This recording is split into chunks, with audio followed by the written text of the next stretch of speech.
riding to reference, for reference, MT Hawaii.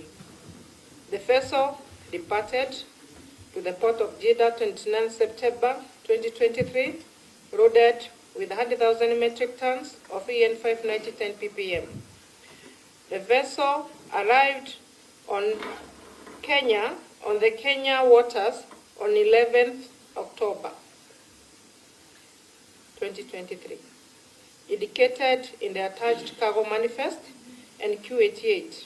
The shipping company which managed this delivery, Nora Tanker Limited, registered in Malta under registration number C55835. Q88 cargo manifest are here attached for further reference. The products.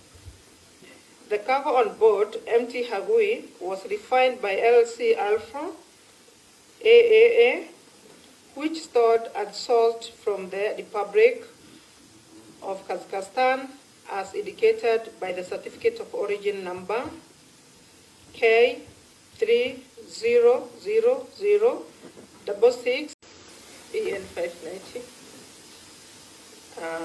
10 ppm vessel Hagui ikiwa imebeba 100,000 metric ton from Azerbaijan. Presented to the Parliament Tuesday of 20th December 2023, Committee on Energy by Ms. Njeri.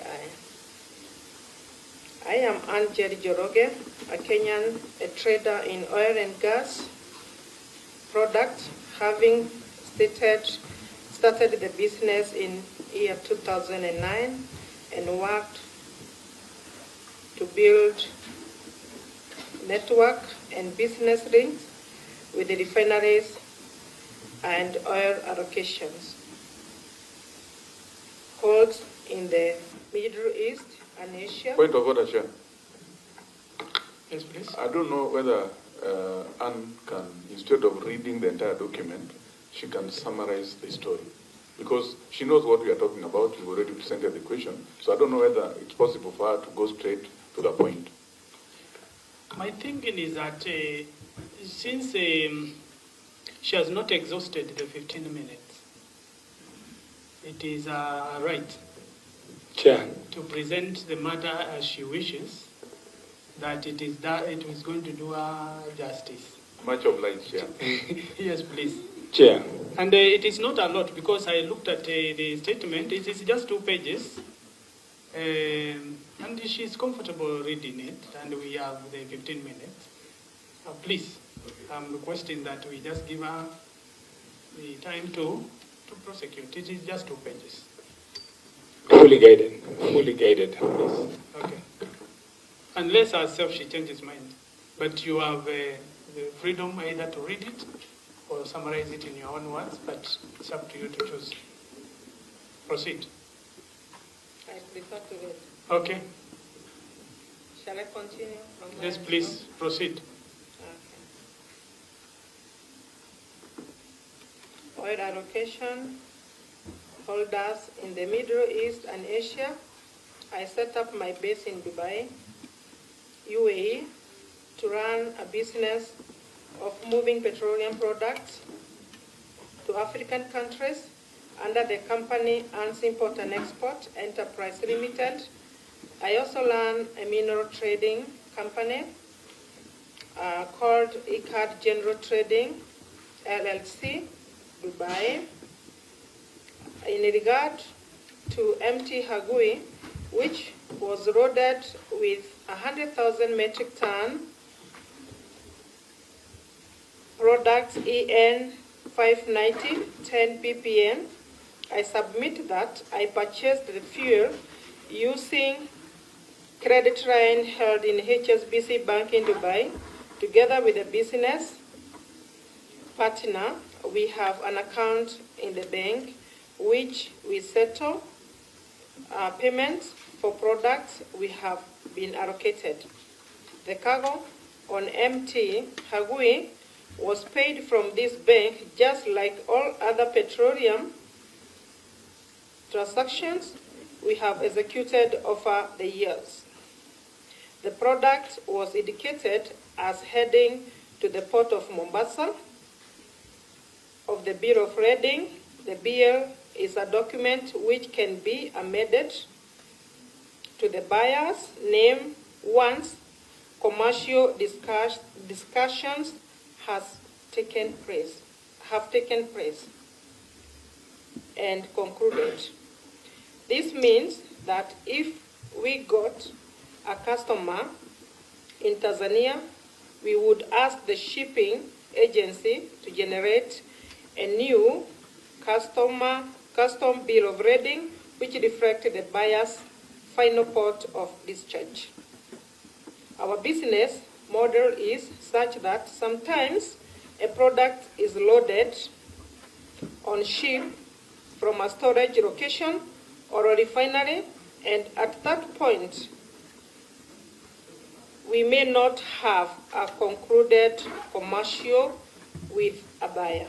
To ease space in storage facilities, we have to load vessel to sail off while trade consultations are going on. It is worthy nothing that there is a big volume of petroleum in tankers on the sea than on the land, owing to traders moving commodity from storage to vessels. In this case, we pick port name to be indicated on the bill and initial paperwork stage so that we would effect alterations with the shipping agencies to reflect the buyer's chosen port of discharge. When the product has been bought, we have attached our tanker bill of lading to reference for reference. Empty away. The vessel departed to the port of Jeddah 29 September 2023, loaded with 100,000 metric tons of EN 590 10 ppm. The vessel arrived on the Kenya waters on 11th October 2023, indicated in the attached cargo manifest and Q88. The shipping company which managed this delivery, Nora Tanker Limited, registered in Malta under registration number C55835. Q88 cargo manifest are here attached for further reference. The products. The cargo on board MT Hagui was refined by LC Alpha AAA, which stored and sold from the Republic of Kazakhstan as indicated by the certificate of origin number K30006630KE. The consignee is ANS Import and Export Enterprise Limited, which procured the product from exporter name SC Usiku, based in the Republic of Kazakhstan. The product was inspected for quality and conformance and issued with the certificates of quality and quantity number 09551/00952/23 in Jeddah on 29th September 2023. We have attached proof of product, POP into brackets, documentation for further reference. The incident. Upon arrival of the vessel in our high sea waters, I traveled to Mombasa to market the fuel to potential buyers in East Africa, as I had many inquiries from Kenya traders who export petroleum products to neighboring countries.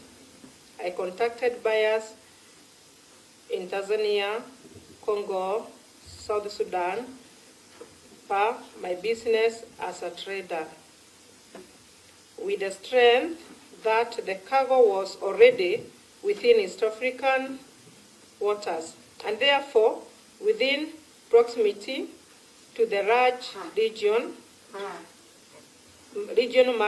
market. However, while still carrying out negotiations with the potential buyers on 4th of November, I was surprised to be informed by the refinery that MT Hagui had been called to the port and was already on the Likoni River heading to berth at Kipefu terminal. Upon receiving this information, I went to Port Police to try and stop the fuel from being discharged. I'd got an OB report for this incident. While seeking for help, I sought to see CS for Energy and Petroleum, Mr. David Churchill. I implored him to assist me with the matter, asking him to intervene as the fuel is not procured under the G2G framework. The CS insisted that he had been advised by his staff that the fuel belonged to Garana Energies and that it had been procured by Saudi Aramco under government arrangement. I decided to report the matter to the DCI. I presented myself before Director Mr. Amin, who was gracious to me, listened to the ordeal I underwent before asking me to report to the Director of Investigation Bureau to record my statement. Upon finishing recording my statement at Mr. Birej's office, I was not let to go, but was instead handed over to two individuals who transported me to a holding facility on the night of 9th November 2023. I was released from the facility on 13th of November, having spent 4 gruesome days where I was interrogated, asked to withdraw court cases. My lawyer had filled in the court while I was still held by the DCI. For the record, I was not informed why I had been arrested and held captive for all those days. And to date, I have not been charged with any criminal, as I had gone to the DCI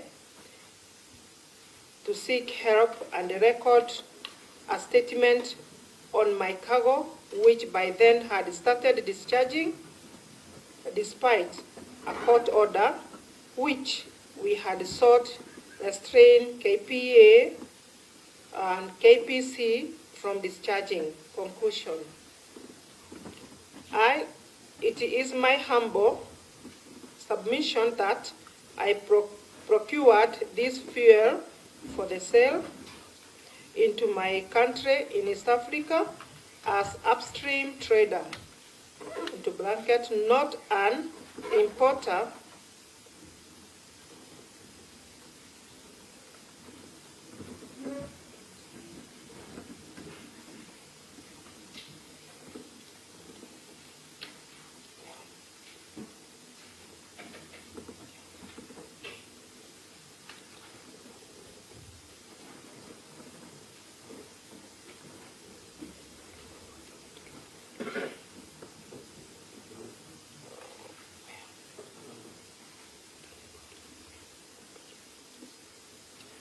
okay, sorry. Not an importer of petroleum product in Kenya. I do not need license to deliver fuel, CIF, to a customer who has a license to operate in their jurisdiction.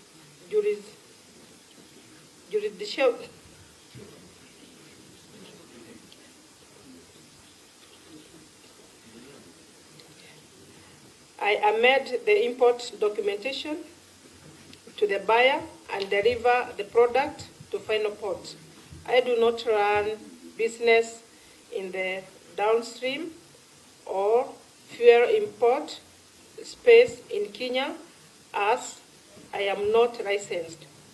Number 2, if empty hagui belong to G2G, why would it remain in the waters from 11th October 2023 till the 4th November 2023? Previous G2G shipment can prove the run allowed times for such procurements, and it will be misleading to try and sink in the private procurement into this framework. I submit that our vessel was forcibly taken into the port of Mombasa, illegally discharged by actors who thought that they will match power and influence and would engage in irregularity like one with no consequences. 3, we sought help of competent court of law, but the orders we ignored. The orders we ignored by KPA, which, in my view, undermined the rule of law, and proceeded to discharge fuel belonging to a Kenyan trader. I have subjected much ridiculous as a result with orchestrated of this crime, believing that no action will be taken against them. This committee must look into contempt of court orders, how it caused significant financial loss by innocent Kenyans like myself. Number 4, I was arrested and detained illegally because of fighting for what is rightfully mine. The proprietors who stole my fuel forced my detention by police in order to discharge and sell my cargo. I request this committee to help me get justice in this matter, seeing that court was disobeyed and security apparatus used to illegal arrest and detain me. Number 5, I seek to be fully compensated for loss of my product, which was illegally taken possession by Garana Energies. I believe investigation of this matter with the view of helping me in my fight for compensation and the recovery of all payment due to me.